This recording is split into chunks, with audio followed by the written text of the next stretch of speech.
नमस्कार विद्यार्थी मित्रांनो, स्वागत आहे तुमचं सिद्धू MPSC कोचिंग या आपल्या यूट्यूब चॅनलमध्ये।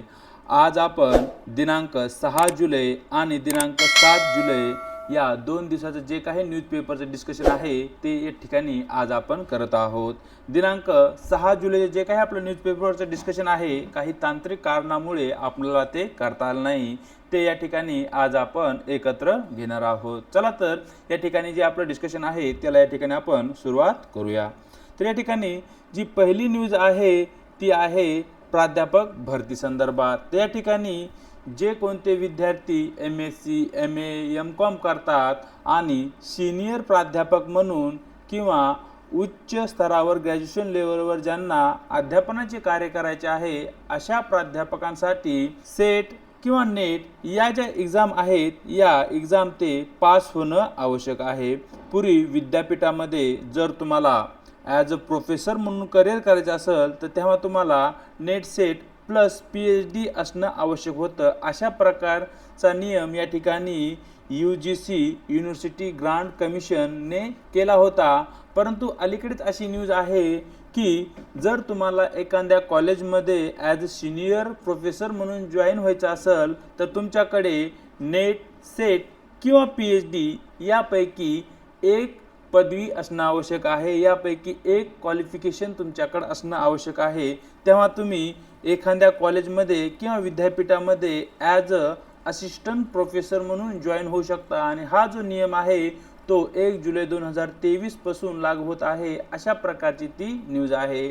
स्पर्धा परीक्षा करणारे जे विद्यार्थी आहेत ते सेट नेटची तयारी करू शकताय, म्हणजे तुमच्याकडे जो प्लॅन बी असतो तो प्लॅन बी या ठिकाणी तुम्ही सेट नेटच्या माध्यमातून तयार करू शकताय। म्हणजे इन फ्युचरमध्ये जर आपलं यदा कदाचित स्पर्धा परीक्षेच्या माध्यमातून जरी आपलं सिलेक्शन झालं नाही किंवा कुठेतरी आपण कमी पडलो किंवा इतर काही कारण जर असतील तर तेव्हा प्लॅन बी जो आहे तो आपल्या कामाला येईल। अशा विद्यार्थ्यांनी नेट सेट किंवा PhDच्या माध्यमातून ते एक चांगल्या प्रकारचा जॉब मिळू शकताय। तर माझं म्हणणं विद्यार्थ्यांना असंच राहील की त्यांनी प्लॅन बी हा स्पर्धा परीक्षेमध्ये केव्हाही तयार ठेवावा, कारण स्पर्धा परीक्षेमध्ये जे काही विद्यार्थी आज स्पर्धा परीक्षा करत आहेत त्यांची संख्या लाखोच्या घरात आहे, परंतु ज्या निघणाऱ्या पोस्ट आहेत किंवा त्या ज्या जागा आहेत त्यांचं प्रमाण खूपच कमी आहे। म्हणजे या ठिकाणी बऱ्याच प्रमाणावर जी मुलं आहेत किंवा मुली आहेत त्या सर्वांनाच पोस्ट भेटल असं आपण या ठिकाणी सांगू शकत नाही। परंतु जे विद्यार्थी त्या स्पर्धा परीक्षेमध्ये यश मिळू शकत नाही ते विद्यार्थी नेट सेटच्या माध्यमातून सहाय्यक प्राध्यापकपदी सहजपणे ते निवडले जाऊ शकताय आणि त्या विद्यार्थ्यांनी या ठिकाणी तो जो प्लॅन बी आहे तो या ठिकाणी तयार ठेवावा असं या ठिकाणी मी सांगेन। पुढची जी न्यूज आहे ती नवीन शैक्षणिक धोरण 2020 संदर्भात आहे। मागच्या काही व्हिडिओमध्ये आपण चर्चा केली आहे की महाराष्ट्र सरकार 2023 पासून भारत सरकारने लागू केलेले जे काही नवीन राष्ट्रीय शैक्षणिक धोरण 2020 आहे त्याची अंमलबजावणी करत आहे। मग या नवीन राष्ट्रीय शैक्षणिक धोरणानुसार जे विद्यापीठे आणि जी महाविद्यालये आहेत यामध्ये संशोधन आणि विकास कक्ष, ज्याला आपण रिसर्च अँड डेव्हलपमेंट सेल असं म्हणतो, आणि इंडस्ट्री आणि अकॅडमिक सेल अशा प्रकारचे 2 सेल आता महाविद्यालय आणि विद्यापीठ स्तरावर सुरू केले जाणार आहेत।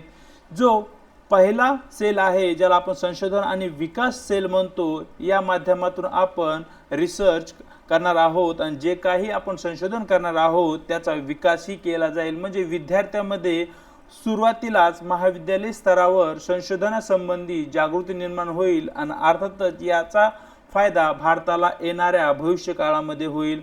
त्याचबरोबर जगामध्ये मोठ्या प्रमाणावर इंडस्ट्रीज आहेत किंवा औद्योगिक विकास होत आहे आणि देशाचा जर आर्थिक विकास आपल्याला करायचा असेल तर या ठिकाणी औद्योगिक विकास हा मूलभूत मानला जातो। मग भारतात जी वाढणारी लोकसंख्या आहे त्या वाढणाऱ्या लोकसंख्येला रोजगार पुरवण्याची क्षमता ही उद्योग क्षेत्रामध्येच आहे आणि उद्योग क्षेत्राचा विकास करण्यासाठी उद्योग क्षेत्राविषयी सुरुवातीच्या काळामध्ये जनजागृती करण्यासाठी महाविद्यालय आणि विद्यापीठ स्तरावर इंडस्ट्री अकॅडमिक सेल ही सुरू केला जाणार आहे। तर या ठिकाणी हा पॉइंट या ठिकाणी तुम्ही लक्षात ठेवू शकता। चलूया पुढच्या न्यूजकडे। पुढची जी न्यूज आहे ती इस्रायलपासून आहे. न्यूज अशी आहे पहा, इस्रायलच्या सैन्याची पश्चिम किनारपट्टीमधून माघार. न्यूज ॲज इट इज महत्त्वाची नाही आहे, परंतु जे इस्रायल आहे, इस्रायलचं जागतिक नकाशामध्ये जे स्थान आहे, ते स्थान, ते जे लोकेशन आहे ते आपल्यासाठी महत्त्वाचं आहे. UPSCसाठी हा खूपच फेवरिट एरिया आहे पहा. UPSCने या ठिकाणी जेरुसलेम किंवा जे इस्रायल आहे यावर बरेचसे क्वेश्चन मागच्या काही वर्षामध्ये विचारलेले आहेत आणि येणाऱ्या काळामध्ये MPSC असेल किंवा UPSC असेल याही ठिकाणी क्वेश्चन विचारले जाऊ शकतात. तर या ठिकाणी तुम्हाला मेडिटेरेनियन सीची पोझिशन दिसत आहे, म्हणजे जो मेडिटेरेनियन सी आहे, मेडिटेरेनियन सीचा जो काही समुद्र किनारा आहे तो इस्रायलला लागून असलेला या ठिकाणी आपणाला दिसतो. या ठिकाणी गोलन हाईट्स याविषयी UPSCने क्वेश्चन विचारलेला आहे. वेस्टर्न बँक याविषयी UPSCने क्वेश्चन विचारला आहे. त्याचबरोबर UPSCने असाही क्वेश्चन विचारलेला आहे की जो मेडिटेरेनियन सी आहे, ज्याला आपण भूमध्य महासागर म्हणतो, त्या सागराला कोणकोणत्या देशांचा किनारा लागतो, अशा प्रकारचा क्वेश्चन UPSCने विचारलेला आहे. म्हणजे या ठिकाणी मागच्या 5-6 वर्षामध्ये UPSCने या भागावर जवळपास 4 ते 5 वेळा क्वेश्चन विचारलेला आहे. परिणामी हा भाग या ठिकाणी आपल्यासाठी महत्त्वाचा आहे. तर या मॅपमध्ये सर्वाधिक महत्त्वाचं जे आपल्यासाठी आहे ते म्हणजे एक तर इस्रायलची पोझिशन, त्यानंतर गाझा ट्रिप्स हा जो एरिया आहे हा वारंवार न्यूजमध्ये असतो, ती गाझा ट्रिप्स या ठिकाणी आहे. तर या गाझा ट्रिप्सची जी काही लोकेशन आहे ती तुम्हाला या ठिकाणी नोट डाऊन करून घ्यायचे. त्यानंतर डेड सी, ज्याला आपण मृत समुद्र म्हणतो, याला आपण मृत समुद्र का म्हणतो, तर या ठिकाणी हा जो सी आहे या सीची क्षारता किंवा सॅलिनिटी ही जगामध्ये सर्वाधिक आहे. त्या कारणामुळे आपण याला डेड सी असे म्हणतो. या ठिकाणी जो काही लेक ऑफ लेब्रियस आहे त्याला आणि डेड सीला जोडणारी एक रिव्हर तुम्ही पाहू शकताय, ती आहे जॉर्डन रिव्हर. ही जॉर्डन रिव्हरची जी लोकेशन आहे तीही आपल्यासाठी महत्त्वाची आहे. तर या ठिकाणी Gaza Strip 1, Golan Height 2, Western Bank 3, Jordan River 4 आणि डेड सी 5, हे 5 पॉईंट या ठिकाणी आपल्यासाठी खूप महत्त्वाचे आहे. आणि या ठिकाणी तुम्ही गल्फ ऑफ अकाबा या ठिकाणी पाहू शकताय. या ठिकाणी जो मेडिटेरेनियन सी आहे, भूमध्य महासागर आणि लाल समुद्र रेड सी यांना जोडणारा एक कालवा या ठिकाणी बनवण्यात आला आहे, ज्याला की आपण सुएझ कालवा असे म्हणतो. जगाचा जो काही आंतरराष्ट्रीय व्यापार होतो आणि त्या व्यापाराचं जे काही ट्रान्सपोर्ट आहे ती या मार्गाने प्रामुख्याने आपणाला होताना दिसते. या सर्व कारणामुळे हा जो पॉईंट आहे, हा जो प्रदेश आहे तो खूपच महत्त्वाचा असलेला आपणाला दिसतो. तुमच्याकडे जो काही ॲटलास आहे त्या ॲटलासमध्ये या ठिकाणी जो काही मॅप आहे तो मॅप व्यवस्थित प्रकारे तुम्हाला पाहायचा आहे आणि त्या ठिकाणी जे काही पॉईंट आपण या ठिकाणी टिक मार्क केले आहे ते पॉईंट व्यवस्थित प्रकारे तुम्हाला या ठिकाणी पाहायचे आहेत. चलूया पुढच्या न्यूजकडे. तर या ठिकाणी पुढची जी न्यूज आहे ती आहे चंद्रयान मोहीम 3 संदर्भात. चंद्रयान मोहीम ही भारताची खूपच महत्त्वपूर्ण किंवा महत्त्वाकांक्षी योजना असलेली दिसते आणि या न्यूजविषयी इन डिटेलमध्ये येणाऱ्या 2-3 दिवसामध्ये आपण चर्चा करणार आहोत.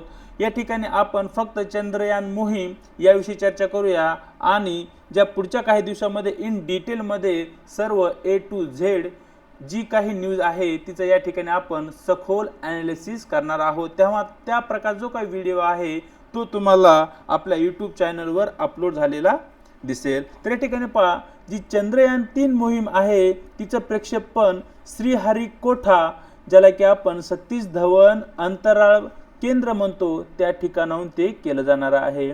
मग या ठिकाणी चंद्रयान संबंधी जे काही रॉकेट आहे त्याचं प्रक्षेपण मार्क 3 हे जे प्रक्षेपक आहे त्याच्या माध्यमातून केलं जाणार आहे आणि प्रक्षेपण चंद्रयान 3चे 4 जुलै 2023 रोजी नियोजित केले गेलेले आहे आणि जे काही चंद्रयानचं जे काही रॉकेट आहे ते 23 ते 24 जुलै दरम्यान चंद्रावर लँडिंग करण्याची एक शक्यता आहे. मग त्यासंबंधी न्यूज येणाऱ्या 5-10 दिवसामध्ये आपल्याला इन डिटेलमध्ये कळेलच. चलूया पुढच्या न्यूजकडे. जी पुढची न्यूज आहे ती आहे पर्यावरण या सेक्शनपासून. तर या ठिकाणी पहा, पिल्लांना जन्म देण्याचे प्रमाण कमी, सँड्सबर्ग प्रजातीतील पक्ष्यांची संख्या कमी होण्याची शक्यता, अशा प्रकारची ती न्यूज आहे। या ठिकाणी जे काही सॉन्ग बर्ड्स आहेत ते बर्डची जी काही प्रजाती आहे ती नामशेष होण्याच्या मार्गावर आहे किंवा त्यांची जी लोकसंख्या आहे ती कमी होत आहे। याचं मुख्य कारण म्हणजे जे काही उष्ण वातावरण आहे किंवा जे काही वातावरण बदल आपल्याकडे होत आहे तो या मागचे मुख्य कारण असलेले या ठिकाणी आपल्याला दिसत आहे। मग अशा प्रकारचे जे काही संशोधन आहे ते university of California and Los Angeles यांनी एकत्रपणे ते केलेलं दिसतं आहे। पुढची न्यूज आहे ती आहे मीडिया क्षेत्रापासून मेटाच्या थ्रेड्सवर लाखोंच्या उड्या, अशा प्रकारची ती न्यूज आहे। तर या ठिकाणी तुम्हाला माहीतच असेल मेटा ही पॅरेंट कंपनी आहे फेसबुक, इंस्टाग्राम आणि आता थ्रेड्स म्हणजे तुम्हाला ट्विटर माहीत असेल। ट्विटरला पर्याय म्हणून आता मेटा कंपनीनं थ्रेड्स नावाचं ॲप्लिकेशन मार्केटमध्ये आणलेलं आहे। या ठिकाणी त्याचा लोगो तुम्ही पाहू शकताय। ट्विटर ज्या प्रकारे कार्य करतं अगदी त्या प्रकारेच कार्य या ठिकाणी मेटाकडून आणले गेले जे काही थ्रेड्स आहे या ॲपच्या माध्यमातून केलं जाणार आहे। तर या ठिकाणी मेटा जी कंपनी आहे ती पॅरेंट कंपनी आहे फेसबुक, इंस्टाग्राम आणि थ्रेड्स या 3 विषयी तुम्हाला जी काही माहिती आहे ती नोट डाऊन करून घ्यायची आहे। आयोग तुम्हाला क्वेश्चन विचारू शकतं की मेटा ही खालीलपैकी कोणकोणत्या कंपन्यांची पॅरेंट कंपनी आहे किंवा मालक कंपनी आहे।